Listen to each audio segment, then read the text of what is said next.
Can we begin? Yes. Very warm welcome to all of you. The entire Patil family is honored by your presence at this special occasion, celebrating my mother's life and legacy. I would especially like to thank respected Amitabh for accepting our invitation to release this book. I would also like to thank Shyam sir, Nandita ji, and Shabana for being here.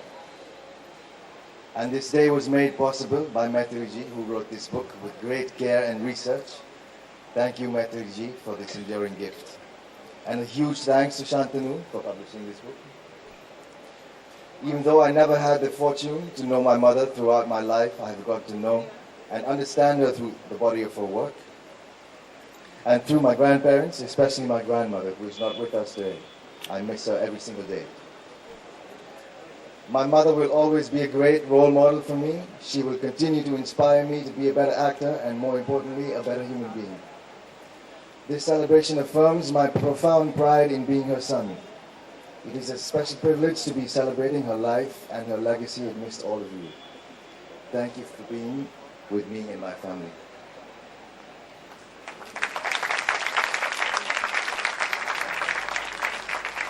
Thank you, Pratik. On behalf of HarperCollins Publishers India, I'd like to extend a warm welcome to all of you. I hope it's not too warm. Mr. Bachchan, thank you so much for agreeing to come to the event. Mr. Benegal, we are privileged. At HarperCollins Publishers India, we are privileged and proud to publish this book. It's a dream come true for us, given the subject matter and the way it has been dealt with. Books are just not merely words between covers. Books are going to keep dates. A lot of my authors will complain about books being delayed, but I'm happy this book has come out today because today we celebrate 60 years of Smita Patil's life. It's her 60th birthday today. She lives on in the memories of people who... So, as I said, a writer is more comfortable before a computer or making notes than actually speaking in public, but I'll try. And I'm so overwhelmed to see the number of you who have turned out on a warm, muggy night. And I'm really, really grateful to Amitabh ji for agreeing not only to release the book, but also read from it. I feel really privileged. And as for Shyam, he's been like not only Smita's mentor, but he's been available anytime I wanted any information, any clarification. Actually, somebody said, initial chapters, said there's more of Shyam Benegal here than Smita. That was because that was the relationship that I was trying to explore over there. And I just wonder why I never got down to writing a book all these days, though I've contributed chapters to books by others. But maybe I was waiting for inspiration. And I think Smita sparked my imagination at some point. And unfortunately, I'd never met her when she was alive. But I was aware and appreciated the work that she had done in cinema. So this book is as much as a journey for me to discover the remarkable woman behind the screen image.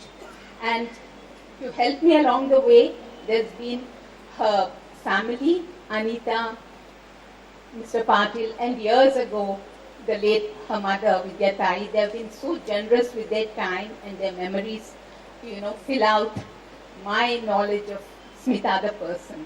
And her friends, her directors and fellow actors and others who work with her, they've all shared their insights and impressions of her to enrich my journey. And I would be amiss if I don't thank my writing fraternity. They've been so helpful in right from tracking down obscure films to giving me those all-important telephone numbers, sharing their old interviews, because I never covered the industry when I still don't do. So a big thanks to my fraternity here, writing fraternity, for making this book possible. And release the book and present a first copy of the book to Mr. Shyam Benegal.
We also have my mother's father joining us, Mr. Shivaji Patil.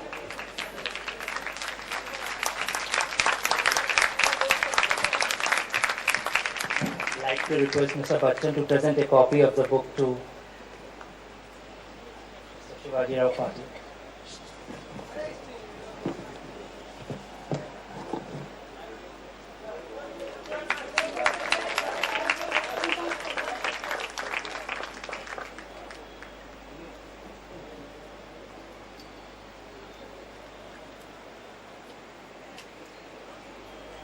Mr. Patil, may I now request you to say a few words?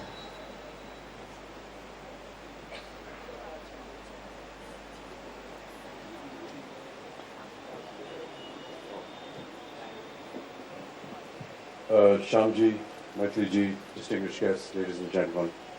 At the outset, my deepest apologies for being late this evening. There was a deep-rooted controversy that was hatched on the highway today, and they succeeded in breaking my tradition of arriving punctually at almost all functions, so I do hope you will excuse me.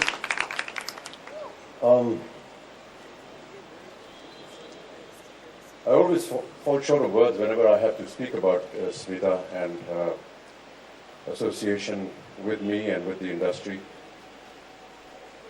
From the very first moment that we came to know of her was through her face on television. And there was always something very unusual about the way she presented herself, about the way she looked, about the way she conducted her life. And when I had the great opportunity to work with her, I realized so many other things that were extremely, extremely unique about Smita. Smita looked very frail and gentle, almost as frail as some of the wonderful flowers that she used to bring to me when I had my accident. But she was a strong woman, extremely strong, very committed to not just her work, but into her beliefs, in what she believed was right and what was wrong. Some of the things that she did in cinema with me were totally against her nature. Particularly a film like Namakalal, where she had to do a rain dance with me. And she felt it was absolutely away from her culture and thinking, but because it was contracted to do something, we had to go ahead with it. And all the time I used to keep reassuring her that everything will be fine. And then I think a month or two after the film released, we happened to be in the same city and we met up. And she said, you know, Amitabh, I've worked in so many good films, great cinema, but I feel so sad because at the airport today, all they were referring to was Namakalal. And she somehow felt a little awkward and embarrassed about that. But the greatest thing that I want to recall about Smita is her having a sense of premonition.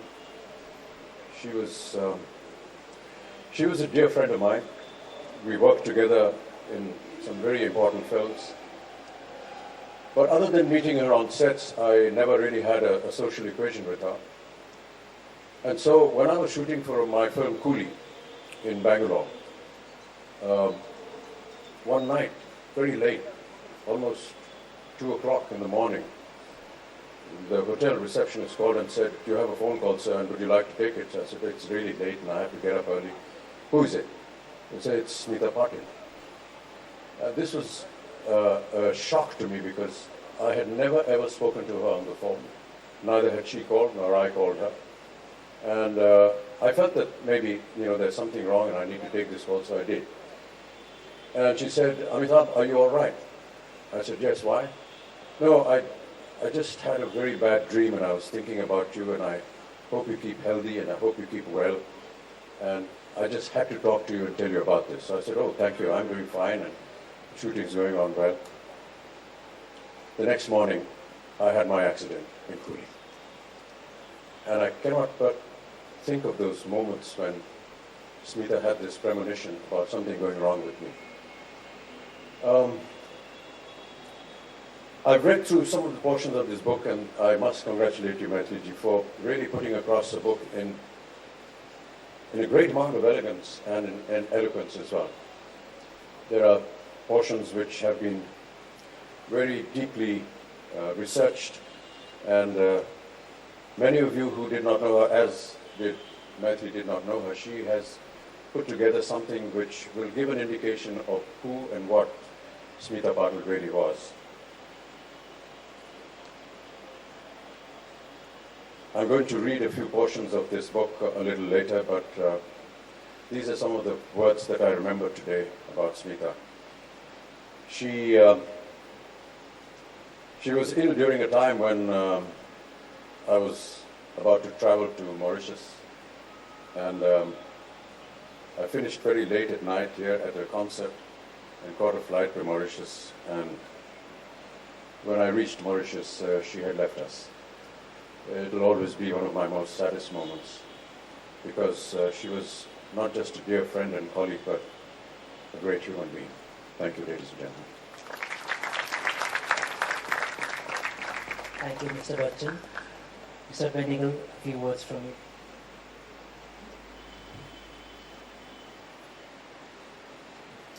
Good evening. It's Smita's 60th birth anniversary today. Well, she lived only about 30 years of these 60 years. And the latter 30 years, of course, her memory is very fresh, certainly in my mind and all her friends and colleagues. And I see her other directors here in front of me. What was extraordinary about Smita was that she would melt into a crowd. You wouldn't be able to tell her from anybody else. But as soon as she came in front of the camera, she just blossomed. It was quite extraordinary, this blossoming of Smita in front of the camera. Because I remember when I first met her, she was about 19 years of age. She had just made a film with Arun Kopkar, a student film at the FTII. And I saw her and I was struck by the fact that here was someone that had this kind of compelling presence on the screen. And I wanted to meet her. My sound recordist at the time, Hitendra Ghosh, he knew her. He said, "Of course, definitely you can meet her. She just lives behind your office, actually." So he went and told her that I was interested in seeing her because I wanted to take her in a film. At that time, of course, it was a children's film that I wanted her for, which was called Charanda's Store. And she really didn't want to be in films at all. In fact, it required a fair amount of persuasion, I think, from both her parents to ask her to see me. So when I finally met her, then of course it was much easier. And I put her in Charanda's tour. I wasn't sure how it would work because she was not trained. She'd never done any kind of film except for this little film with Arun Kopkar. And before that, I was told that she had done a little bit of theatre and, dance groups and so on and so forth in different kinds of social situations, social work situations with her mother. But otherwise, she'd done nothing at all that remotely was close to either cinema or theatre. And here she was, when she came and I saw her, the first thing that struck me about her was that she was so grounded as a person. When you met her, you could immediately see that she was extremely grounded. And to me, that was the most important thing. And Govind Nenani, who's here, who's also one of our directors, but he was my cameraman, and he noticed that about Smita the first time he saw her. And when we put her in Charandas Chor, which was a children's film, I mean, she was quite extraordinary. She really, she was quite reluctant because she was about to give an examination or something, and we had taken her away from that. But her mother was insistent that she should be in the film and not give it up, because that was her plan, to give up the film. But after that, of course, there was no problem about her being in the film half, which we made called Nishant. And when she acted in Nishant, of course, she became the center of everything. There was Shabana Azmi and there was Smita Patil.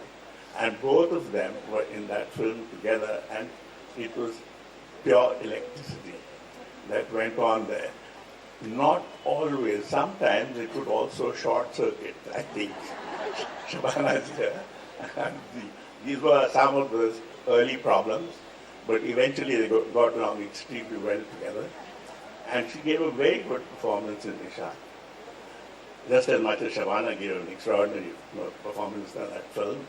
And after that, she acted for a film called Manthan with me. And one particular day, I remember, she had to be dressed up as a village woman. And we were shooting in a village about 45 or 50 kilometers from Rajkot. And this little village, it was a Sunday, and it was pretty hot. And she was sort of sitting in the shade with other village women. And there was a bunch of kids, college kids, who'd come cycling, for so many kilometers from Rajkot, because they'd heard that there was some film unit from Bombay that was making a film there. And they obviously expected, I think, that they would see Amitabh Bachchan. But obviously they didn't see that. They were very disappointed. And then they came around, and I remember one of them whispering to the other behind me, saying, "Who's the heroine of this film?" So what I intended to say, Shyam has already said. Mercifully, I've got it written so you know that I didn't copy it. There isn't any light over here, but I'm going to try my best.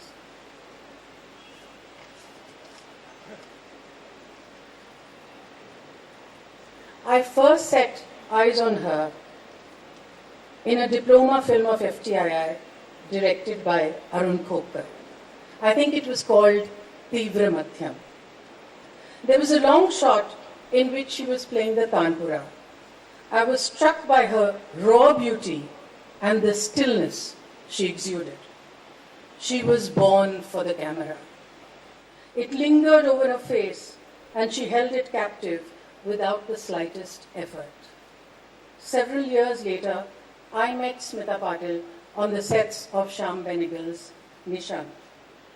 It was a difficult role for one as young as her.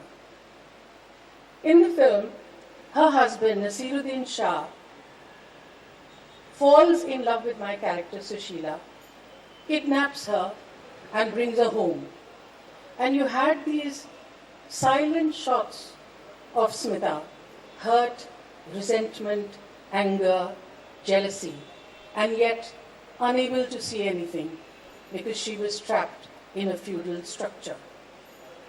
It is to Shyam Benegal's credit, who understands the complexity of feudal society so well, ably aided of course by Vijay Tendulkar, that in two significant but very small but significant scenes, where Smita comes to offer me food, apparently matter of fact, almost resentful, But she brought a layer of such empathy to the plight of the two women bonded together through a patriarchal feudal society that the tears dropped from my eyes without knowing. That is what the crux of film acting is. It is a collaborative effort in which how well you act depends on the support that you get from your co-actor. I have had the pleasure of working with Smita in Nishan, Arth, Mandi, Ooch Neech Beach, in roles far apart from each other. I felt both challenged and inspired by her as a co-actor. We had so much in common. As I walk up the podium, I think it's Adit, you did that. You made us also emotional. But I'm going to stick to what I'm supposed to be doing with my specs, and yes, there is no light here. I'm going to read out a small paragraph from a little piece that I've written in the book. When I did Fire, my first film that was released, I was often compared to Smita Patil. I didn't even dare take it as a compliment, as I felt the similarity ended with the color of our skin. Although for her that too fluctuated when she did mainstream films, for which she had to lighten her skin and become glamorous. I could only imagine her struggle in straddling the two worlds of Indian cinema that almost reflected two dramatically opposite expectations, especially from female actors. It was later in 2000 that I realized that there were many more things in common between us. This journey of sisterhood started with my meeting her elder sister, Anita Patil Deshmukh. I met Anita in Chicago for a special screening of Babanda, which was being organized by IDS, an NGO she volunteered with. It took us precisely one dinner evening to bond, and from that day, Anita became Tai. It is not surprising that Smita was born in a city that was a bastion of Maratha power and custodian of Maharashtrian culture at its authentic, representative best. This culture's outstanding qualities are those that endure intellectual rigor, robust rationality, that kept alive a reformist tradition, an almost puritanical restraint and lack of ostentation. Here, the grace of cultivated austerity was the perfect match for sturdy pragmatism. Smita's parents, Vidya and Shivaji Rao Patil, are heirs to this, or to these essential virtues. Thank you. Thank you, Mr. Bachchan, and we couldn't have asked for a better way to end the evening than a reading by him. As we come to the end of the evening, I'd like to thank all of you for being present here to support the book, to support Maithili. I'd like to thank Maithili for trusting us enough with her work. It has been an honor and a privilege to publish this book, and I hope, and from the way people have taken to the evening here, I hope the book will go into many reprints. Mr. Bachchan, thank you so much for your time and for reading the passage from the book. Mr. Benegal, a warm note of thanks to you for your presence here today. Shabana ji, thank you so much for that lovely, lovely speech touching, and Nandita, thank you for reading out from the book. Thank you, all of you. Anita, I want to thank you because this evening wouldn't have been possible but for Anita. I'd like to thank Hotel Sofitel for hosting the evening. Thank you all. The books are available for sale, and you could get your copies signed by Maithili. Thank you all.